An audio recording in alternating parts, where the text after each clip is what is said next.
Welcome back to Simply Money. Tonight, we're going to be talking about the biggest lies about money that are keeping you broke. There are a lot of misconceptions out there, a lot of information that's sent out that people just buy into. Um, we don't need to talk about that and just general in life about misinformation and how much information is being put out there that is just not accurate. And people don't take the time to do fact checking, to get the actual facts, and to do the research. And here on Simply Money, talking about money and all things money, there's a lot of misinformation out there, and you need to do your due diligence. There's people who are promoting things for their personal gain. There's people who are promoting things just to get seen. There are people that have ulterior motives, whatever the case might be. Disinformation financially is out there as much as it is in politics. So you need to do your own due diligence and make sure the information that you're getting is accurate, and not only accurate, but that it fits your personal investing and wealth building and budget style. Anything I say, take with a grain of salt. I give you the best information I know, but a lot of it's based on what I feel personally, what has benefited me and how I see and fit things into my life financially. So you have to take that and then look at your own life. Some things, I do it all the time. I forget.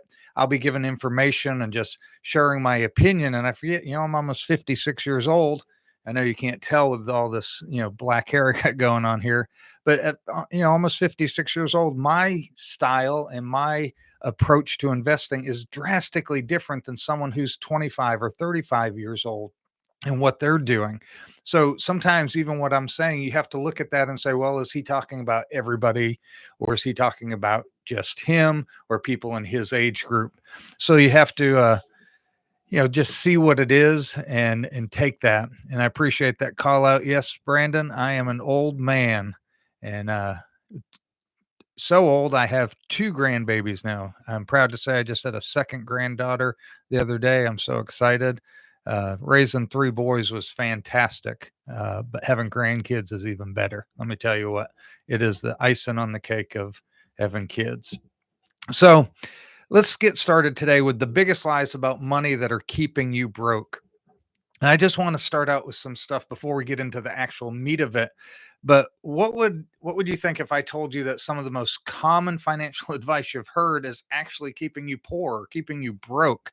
I don't want to say poor because a lot of people misuse terms. We think of rich and poor based on income. There's somebody, if you make $150,000 a year, nobody's going to say, "Oh, you're poor." But you can be poor in the sense of living paycheck to paycheck. When I use wealth, I don't use it based on how much you make. I use it on how much you have, how much you're worth. There's lots of wealthy people who don't make, 50 or $60,000 a year raising their family, but they've been, diligent, they've saved, they've invested, and now they have, financial independence because they were doing those things. They never earned a rich income, but they were diligent. And so, you have to make sure that you're doing those things to not put off the persona that I'm rich. I tell people all the time, I'd rather be rich than look rich. I don't care about the car I drive. I don't care about the clothes I wear. I'm not trying to impress anybody. I don't have to wear any bling. I don't care. I like looking simple and plain. It's easy, makes getting ready in the morning easier. Probably the biggest thing I miss about the military is not having to worry about what I wear. It's the same thing every day and nobody says anything. If I wear the same thing every day now, people say stuff like, dude, you're wearing the same clothes every day. So I have to change it up a little bit, but I miss the military and the simplicity, and life with money should be simple.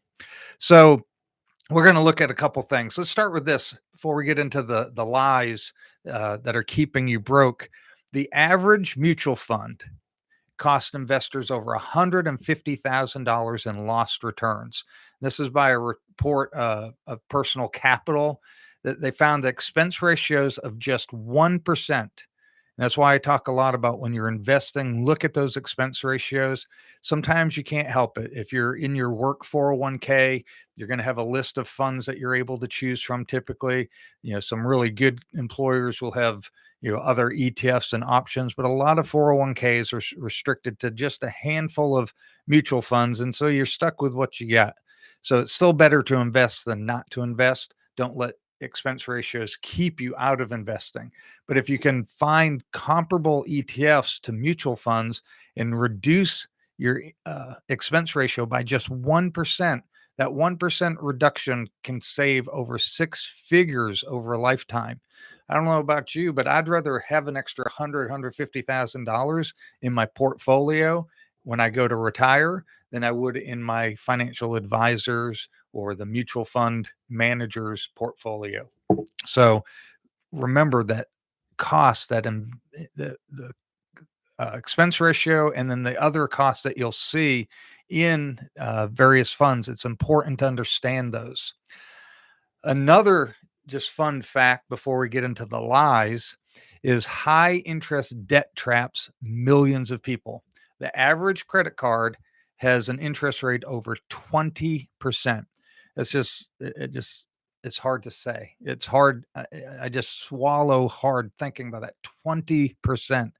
When I had to have a car loan, or even when I had my mortgage, um, and I had loans that were like 3.5%, or hear people right now complaining about mortgages. And I'm not saying it's not tough, but 7%. I remember in the 80s when they were 13, 14%. I cannot even fathom though 20% interest rate. We'd be salivating if we went to the bank and they said, if you put $10,000 into this CD, we'll give you 20% guaranteed rate. We'd all be trying to find as much money as we could to be shoving into that CD, because we understand the power of getting 20%. But for some reason, I don't know why, human nature, call it what it is, consumerism, ignorance, I don't know. I'm not trying to be mean, but we don't get the opposite, that 20% interest rate and what it's doing to us financially. If you have a $5,000 balance on a credit card with 20% interest, I'm going to give you three scenarios. Scenario one is you pay the minimum. And typically the minimum payment on credit cards is 2% of the balance. So if you make the minimum payment of 2%, on a balance of $5,000, that's $100 that you're paying to start with. It's going to take you, get this, 31 years to pay off that $5,000. And the interest paid is $15,280. You have paid three times, I'm sorry, three times the cost of what the item costs. You've ended up spending $20,280 on a $5,000 item because you just had to have it now and you've been paying the minimum. It's so crazy when you think about, and I'm not talking about hardships. And if that's where you're at, we have videos and we've talked about how to get out of those hardships. But it's getting into those hardships that's killing me, watching people who have multiple credit cards and they're making the minimum payment on all these different loans at 20%. I just can't even imagine that. Yeah, good point, Brandon. 20% over the last 2 years on the return on the stock market. And how many people have missed out on that because they were afraid, or they didn't have the cash to put in there because they've been paying the credit cards instead. That's one of the best things I talk about all the time, getting out of debt. And then you have all that extra cash to put in and let that interest grow for you. So scenario number two on that credit card is you pay $200 a month. You're like, okay, I'm really going to make some progress. I'm not paying the minimum of $100. I'm going to pay $200 a month. It's still going to take you 3 years and 1 month. Now, granted, that's way better than 31 years. So simply by doubling the payment, you've cut that down from 31 years down to 3 years, but you're still paying $1,788 of interest. So your total cost is $6,788. That's still crazy. And you've been paying this for 3 years. Every month, you're strapped with a $200 payment. That's $200 that you can't use for groceries. That's $200 you can't use for experiences, doing things and experience in life with your friends and family. Or that's $200 you can't put into investment for your future self. So even though you've reduced the amount by making that extra $200, that $5,000 item actually costs you $6,788. Scenario number three is paying off in 1 year. You'd have to pay $464 a month. So I just have to have this item today. I can't wait, you know, 10 months or 9 months, whatever it'll take for you to put money aside to get it. I have to have it today. So now you're strapped for the next 12 months paying $464. And that brings your total interest to $553. So your $5,000 item costs you 5,530. I'm sorry, $5,553. So remember that when you're at the store, you're at that place and you say, "Oh, I have to have this and it's 20% off. I'm going to get this." You're going to pay more than that amount you saved. Why do you think places like retail stores, I'll use an example, Kohl's, they have this like cash back and use your Kohl's card charge card and they're going to send you cash back and all this stuff. They're trying to reel you in to get you to buy stuff that you don't need. And then you look and you see the sale rack and it's 20%, 25% off. And so you go buy stuff you don't need or that you haven't prepared for. And I'm not saying you should buy only things that you need. That's not even practical. You buy things you don't need all the time, but buy things that you're prepared for, buy things that you've saved for, buy things that you've budgeted for. I have a clothing allowance in my monthly budget. I put X number of dollars in every month so I can buy things I want, not things I need, things I want. I don't have to worry about if I'm at the store and I see something like, "Oh, I really like that. Oh, it's on sale." I got the cash in my bank. And if I don't spend that amount this month, it rolls over into next month. So maybe I accumulate a little bit and then I go on a shopping spree to get clothes, whatever the case might be. That's why it's so important. Don't let that trap get you to where you're strapped paying $400 a month for a year every month. $400 you could be going out and enjoying life, building experiences and doing all those things. All right, so let's get into the actual meat of tonight's uh, topic, the lies about money that are keeping you broke. And this isn't a dig. If you're in a place where you haven't got out of debt, you haven't got into a place where you're being able to do some of the things that we talk about, this isn't to make you feel guilty. This is to encourage you. I want you to be encouraged whether you're watching it live or you watch it later and when it's posted. I want you to watch these videos and be encouraged that it is possible, whether you're 25 or 55 years old. It's not too late. It's not too early to get started. I wish I was 25 and knowing these things and implementing these things that I talk about because it is amazing. It doesn't take long to accumulate massive wealth when you get out of debt completely. So,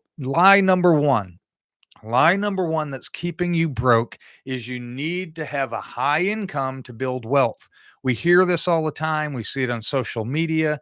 We see it, on TV and it's just everywhere now more than ever that you have to have a high income to build wealth. Only the people that make, 100K or 200K or whatever the number in your head is, if you have to make this higher amount in order to build wealth. I forget the exact statistic. I shared it a couple weeks ago that it was something around 63 or 68% of people who have become millionaires never earned over six figures in their life. That's an amazing statistic. The top careers that become millionaires, you think of doctors and lawyers. It's not them. It's accountants, teachers, engineers. I forget what the other two are, but they're just everyday normal jobs. We talk about teachers all the time and how underpaid they are, but they're in the top five careers that become millionaires. And there's reasons behind that from studies. But the point is, you don't need a high income to build wealth. Wealth is built through wealth is built through smart money management. It's not about how much you make, it's about how much you keep, and in another sentence, how much you invest. Just keeping your money in a tin can and burying it in the backyard is not going to build wealth because inflation is deteriorating the buying power of that dollar. Uh, Brandon, I think it was 68%. I'll try to look it up after and I can throw it down in the notes and throw it in the chat. I think it was 68% of all millionaires never earned over $100,000. But again, don't quote me on that. I'll find the statistic and put it on there. Um, oh, I'm sorry. Here, I just found it. 1 in 3 millionaires. So I apologize. I was a little high. I was doing a little uh, exaggerating here. 1 in 3, so 33% never earned six figures. Still not as good as what I was saying, but still pretty good. You think about it, a third of all millionaires never earned a high income. So let's think about it. 33% of the people who are millionaires did it on a lower income.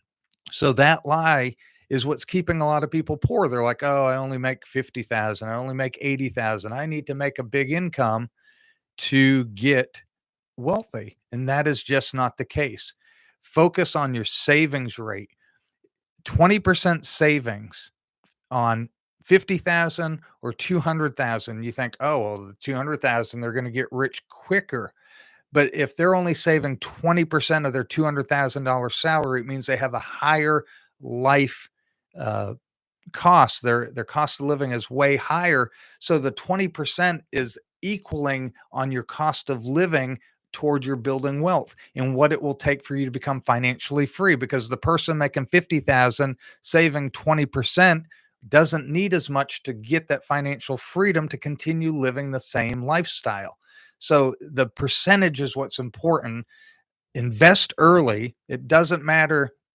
I'm not going to say it doesn't matter, but it doesn't hinder you from becoming wealthy by the amount you make if you can start earlier. Just talking to a friend of mine a moment ago. We all wish we had started when we were 25 years old, or like Warren Buffett when he was 12 years old buying his first stock. Obviously, time is the power of compounding. So s- focus on your savings rate, focus on investing early. We can't go back in time, but the best time to start investing right now is today. Start today and avoid lifestyle inflation. This is a big one. I talk about it a lot. I did a full video on this, it's on the channel. Lifestyle inflation or lifestyle creep is when you get a pay raise, you spend every amount of it. If I make $1,000 more a month, I get a bigger house, a nicer car. I do more things, so I'm not saving anymore. We allow our lifestyle to creep every time we get a pay raise. I'm not saying not to enjoy life and not to do some things and to reward yourself. You got a pay raise, celebrate with your family, with your significant other, whatever, you know, put a little bit of it aside for a regular, increase of your life, but a lot of that should be increasing your savings rate. So don't let that lie keep you poor. You do not have to have a high income. Just focus on those basic things. Lie number two, and this is a big one. This might get a lot of hate in the comments, especially when people rewatch this. Your Robert Kiyosaki fans out there. Lie number two is debt is necessary to build wealth. And I'm gonna hit the buzzer, burn right now. False, wrong, the big X up on the Family Feud board. Absolutely not. One, using the word that is necessary. It is absolutely not necessary to build wealth.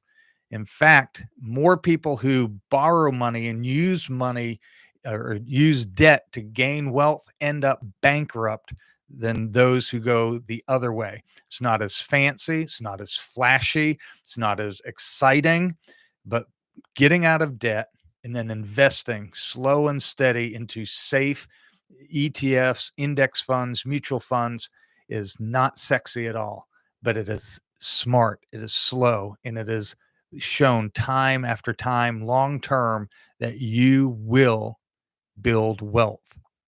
I just, I just get so scared when I see people leveraging themselves, borrowing money to try to make money. The whole thing of buy rentals and the renter pays the mortgage. And in the ideal world, absolutely they do. But things happen. Renters leave, the economy drops, the housing market drops, things happen. Banks can recall and ask for the payment back on those notes. So many things can happen, and it is scary. It is absolutely scary to see how many people who are one paycheck or, several paychecks away from being bankrupt, even though they have a huge cash flow. You talk about that. Robert Kiyosaki, I just did a video on that. I think it's going to be posted in maybe a month from now. It's scheduled, but he talks about being $1 billion in debt, and he talks this flashy game about how much cash flow he has, but he is just one tragedy. He's one market crash, 2008 style, away from being bankrupt again. And for those that don't know, Robert Kiyosaki, the author of Rich Dad, Poor Dad, has gone bankrupt before. You don't hear a lot about that. He doesn't talk about that. Leveraging, or the fancy word they like throwing out there in some of these TikTok videos, arbitrage, is dangerous. I'm not saying debt is bad. I'm not saying you'll never use debt, that you never need debt, but I'm saying it's not necessary to build wealth, and any debt you use should be taken with extreme caution. And in my opinion, my own personal opinion, should be paid off as quickly as possible, even if the math says otherwise. I paid my mortgage off early and I had around a 3% interest rate. And I know all the, investing math nerds are going to say, oh, you should have, kept that and invested the rest. But you know what? I sleep a whole lot better every night knowing that my house is mine, it's paid off, and I don't have to worry about if I'm going to fall into some layoff. We think about it just right now, what's happening. Maybe you're in the government sector, one of the safest sectors ever. People in all sorts of industries worry about getting laid off. Typically in the federal industry, in the federal sector, you don't worry about that. It's one of the safer sectors typically. And right now there's thousands and thousands of people who could be on the brink of bankruptcy because they've fallen into a tragedy of losing their job and their eyeball in debt, and they have no way to take care of that. So there's nothing in this world that is safe when it comes to jobs, to income. And so getting your house paid off is one of the greatest things to help provide you with that peace of mind and to help you build wealth, because you don't have that burdening you. So just remember that the average American household carries around $100,000 in debt, according to Experian. This was in 2023. It's not the latest, but roughly the same. It's probably higher now because our national debt and the individual debt being carried by our country has gone up astronomically over the last couple years because of inflation, and it's hurting people. They're not making more, but their expenses are more, so they're going further into debt, and it's a scary cycle. So avoid consumer debt, the at all possible. And then again, there's going to be times you may need to use debt. I understand. But think about two people earning $60,000 a year. One buys a car with cash. It may not be the fanciest car out there, but they pay cash. They saved up. They have this ability to buy whatever car they're able to afford with cash. The other finances it, and the finance car ends up kind of like that uh, s- scenario we used a minute ago on credit cards, costs them thousands and thousands of dollars more, where the person who paid cash is now paying themselves toward their next car so they can pay cash. And when they have that saved up, that extra amount that they're not paying in interest fees, they're able to invest. So it's another tool. Again, it may take some time to get to that point, but that should be your goal, getting to where you can pay cash for things. Once you're out of debt, your goal is investing, but you're also setting money aside for those big ticket items when you need a new car, when you need, something that's going to cost, like I used a couple weeks ago. I had a hot water heater go. I didn't have to go get my credit card out. I took money out of my house maintenance fund and paid cash. It's not something I'm like, oh, look at me, I'm rolling in the dough. It's not about that. It's about planning and having those things set aside. So now something like a hot water heater becomes an inconvenience. I hate it. I don't like writing, a couple $1,000 check to people. It's never fun, but it's a whole lot easier to do that than to say, oh, here's my credit card. And then every month for the next year or 2 years, I'm paying on that and being reminded how much I don't like paying that money out. This way, I paid it, I'm done, and I'm moving on to the preparing for the next thing. That is a much easier way, much less stressful way to live and deal with finances. So I just encourage to avoid consumer debt and depreciating assets at all cost. You should be trying to use your money for investments like real estate, business, or like I talk about ETFs and things of that nature, assets that are growing. All right, lie number 3 that's keeping us broke, that buying a home is always better than renting. If you've listened to my channel at all, if you've had any discussions with me, you know I am a huge proponent of buying a house and trying to get that bad boy paid off. Because when you go to be financially independent, having that fixed cost of housing is amazing in helping you achieve that. Because the only thing you're dealing with now is maintenance, taxes, and insurance. And those are pretty static. You can pretty much set those in. Yeah, they increase with inflation slightly, but rent, typically they say to add about 3% to your cost of rent year over year. But in 2021 to 2023, rent was going up at rates of like 14 and 15%. That's a huge increase in your housing, one of your biggest budget items, increasing 14 or 15% in 1 year. That is a huge detriment to your ability to maintain a lifestyle. And so buying a house is really important. And I agree with that. We need to focus and try to get there, but it's not always feasible and it's not always best.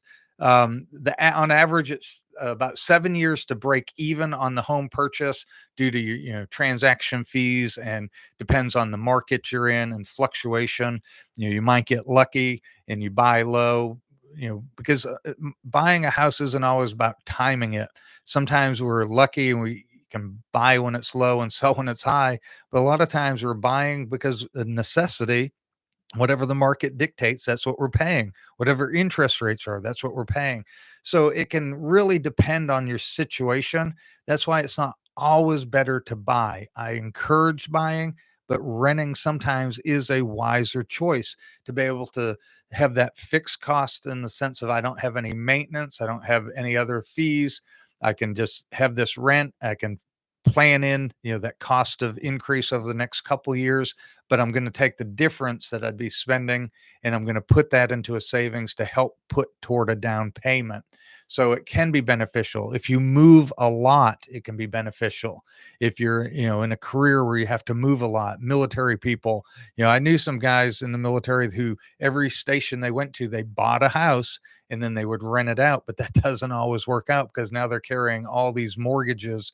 And for some of them, it worked out great. When they retired, they had multiple homes around the country that they were able to continue to use. But for some, it became hardships because they didn't have a renter and they were trying to find a new house. So it's not always a good thing. Renting sometimes is your best option.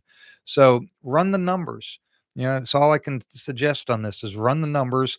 This is what rent is. This is what the projected increase of costs per month will be for the next 5 years. This is what my house is going to cost, what I need to come up with a down payment, what closing costs will be, et cetera, et cetera. And run those numbers over 5 years, 10 years, and see where the crossover is. Where do you break even? Is it worth it now? And what are your plans? Are you planning on staying here? Is this your forever home? Are you planning on buying in a, less desirable area and building some equity, buying a cheaper home in a cheaper, community to build some equity and then selling that and going to the, neighborhood that you really want to be in, the suburbs you desire, or the city you want to be in? Those are all things you have to consider. But this is what keeps people poor, is thinking they have to buy a house. And some people get themselves house poor too quick. And that's the other thing I would say is, if you're going to buy a house, don't feel like you have to buy your forever home on the first go round. Maybe you buy a fixer upper, you put a little elbow grease, a little sweat equity into that thing. You build a little equity over 4 or 5 years, whatever the case might be, depending on the markets. And then you get yourself in a place to say, now I have some equity. I can go to that little bit nicer home, my forever home, and I can get that at a place where I can get that bad boy paid off. And then financial freedom comes when you make that final mortgage payment and you're able to really invest at a high pace. All right. So that was lie number 3. You do not have to buy a house. Again, I'll say it one more time. I recommend trying to buy a house if you can. Just be wise. All right. Lie number 4: investing is only for the rich. Now, this is similar to number 1, that you have to have a high income, but to build wealth. But for this, it's talking about investing is only for the rich. I know a lot of people who are fantastic savers. They save diligently. Their savings rate is 20, 30% of their income, but they're not building wealth because they're taking their savings and they're putting it in the bank. They're taking that savings and maybe getting a little, daring and putting it in a CD, none of which is keeping up with inflation. So they're not building wealth. They're barely, if at all, keeping up their buying power. And so they're just putting money aside that's losing buying power. And it's just not how it is. Investing is not only for the rich. You hear about the stock market, and we could throw this as a 4A or 4B. Investing in the stock market is only for, the daring or the gamblers. That is not the case. The stock market is not a gamble. Check out the video that just launched, I think it was a week ago, on the myths of the stock market. It's on the channel and it shows how many years it takes to where you absolutely, by historical data, have zero chance of losing any money, let alone all your money. It's a really cool video looking at the statistics of your cost return ratio, risk reward. Um, you do not have to be rich to invest in the stock market, and it's not gambling. Investing is accessible to anyone. And there's so much information out there, and maybe too much, maybe information overload for people. But take it in chunks. Start learning terms. Start learning what the stock market is, what stocks are, what bonds are. Start learning some of the terms and just slowly piecing it together. Make your financial literacy a priority and begin to learn those things. And understand this, that if you invest $10 a day in the S&P 500, just uh, uh, to use this as an example, the S&P 500, let's just say SPY, an average return of 8%. It's actually done better, but we're going to go with the conservative numbers, which take in inflation into account. You'd have $1.1 million in 40 years. Again, I know you might say, well, I don't have 40 years. The point is $10 a day can turn into $1 million. If you put it in the bank, $10 a day is not going to be $1 million even in 50 years, because it's not earning that return. It's the power of compounding that you need to get a hold of. Investing is not only for the rich, it is even more important for the non-rich, those with a lower income, because you have to allow your money to work for you. I enjoy going to work, working hard, feeling productive, and getting a paycheck. There's a reward in that, knowing that I'm holding these dollars in the form of a paycheck, and those dollars are now buying me the things I want in life. Things, home for my family, food to eat, experiences, vacations.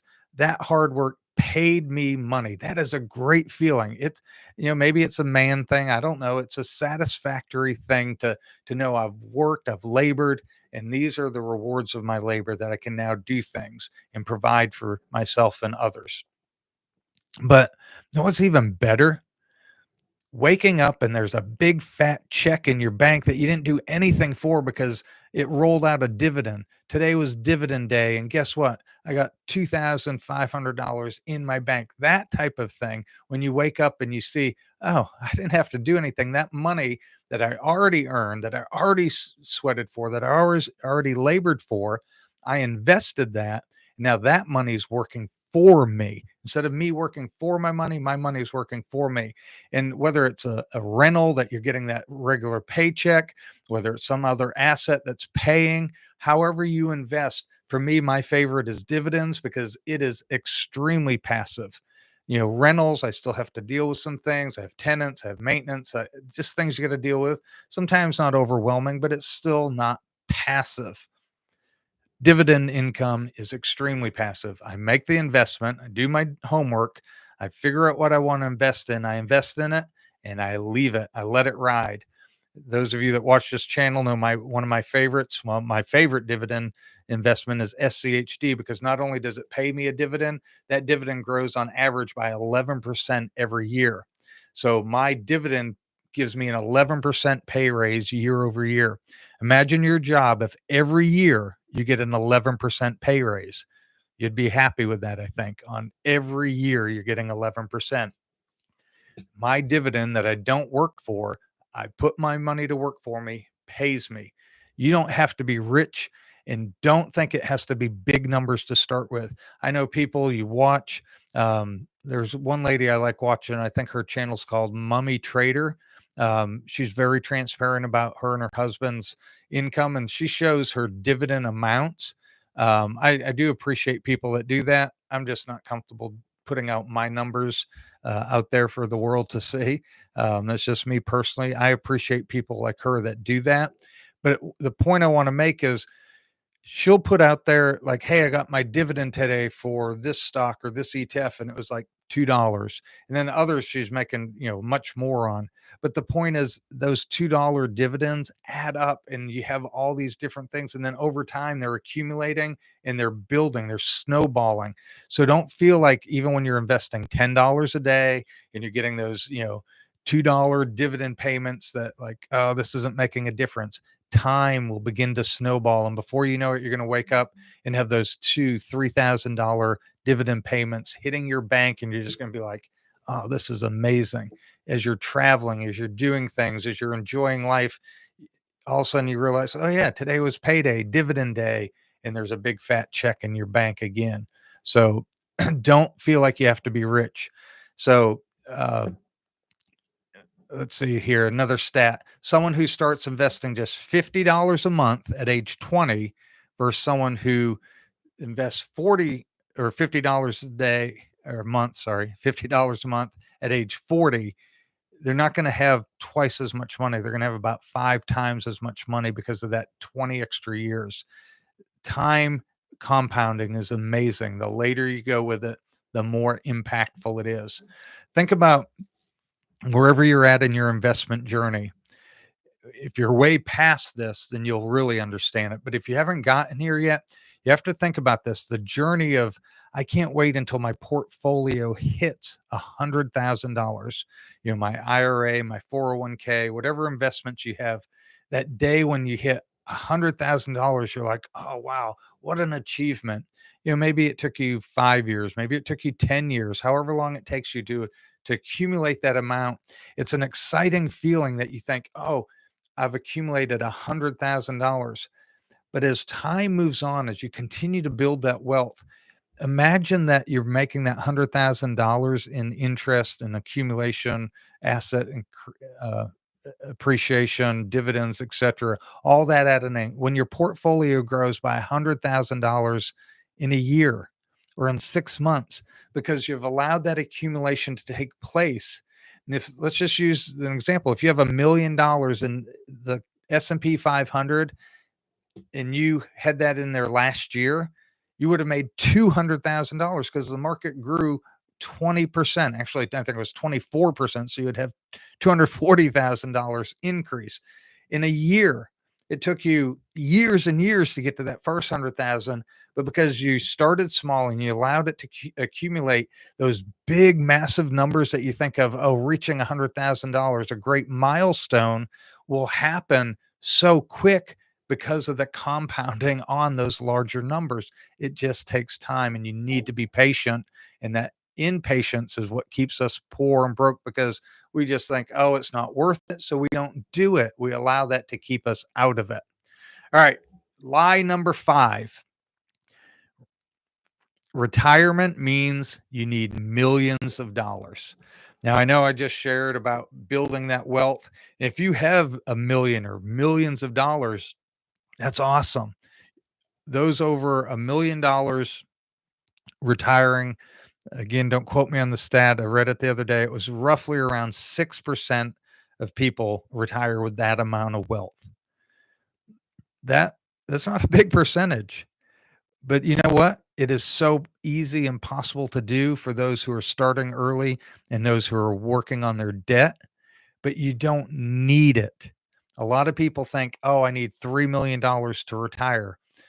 I tell you what, if you get out of debt, $3 million is going to land you a really, really big, nice, cushy, easy, luxurious retirement.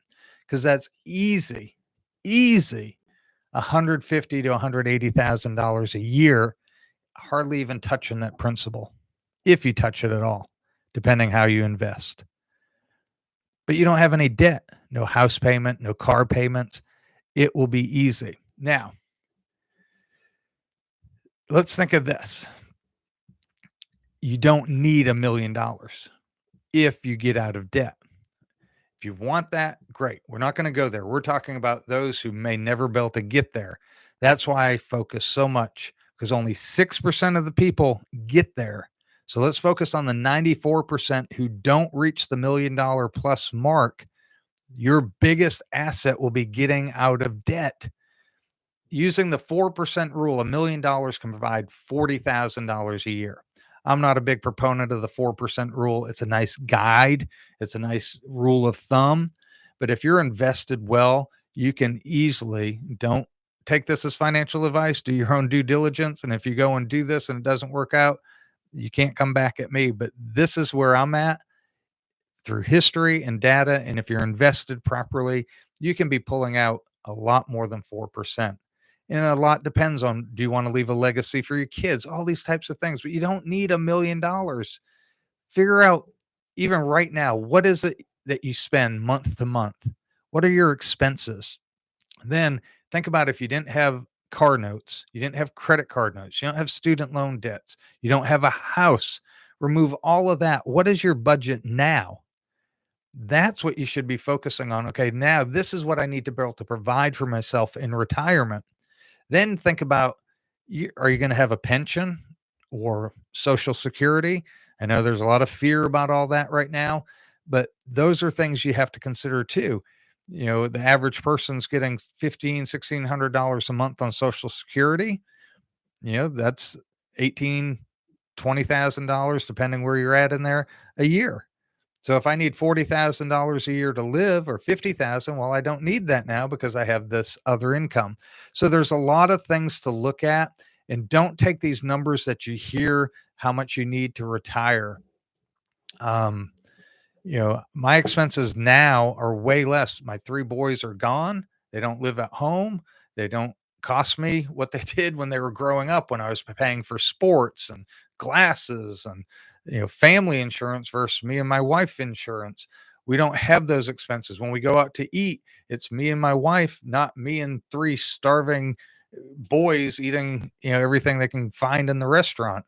It's, everything's cheaper. When we go on vacation, there's two of us, two airline tickets, two a hotel for two, or a smaller Airbnb for us, or all sorts of things. You just go through the list. My cost of living now is so much cheaper than it was 15 years ago. I don't have a mortgage, I don't have car payments.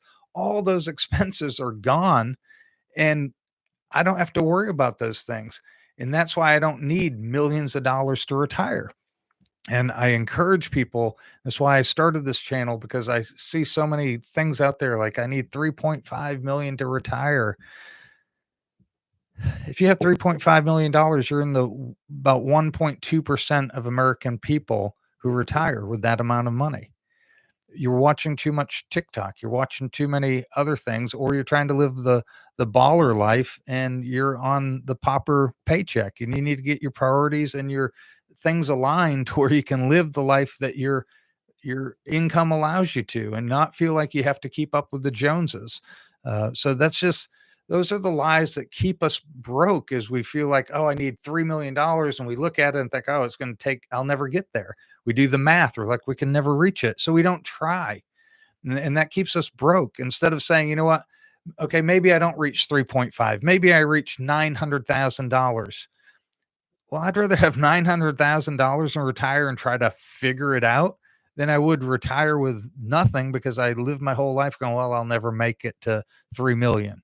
And that's the mentality that has to change. Is, don't worry so much, especially you younger folks, don't worry so much about, oh, inflation, $1 million today won't be worth $1 million. No, it won't be worth $1 million in 10, 20, 30 years.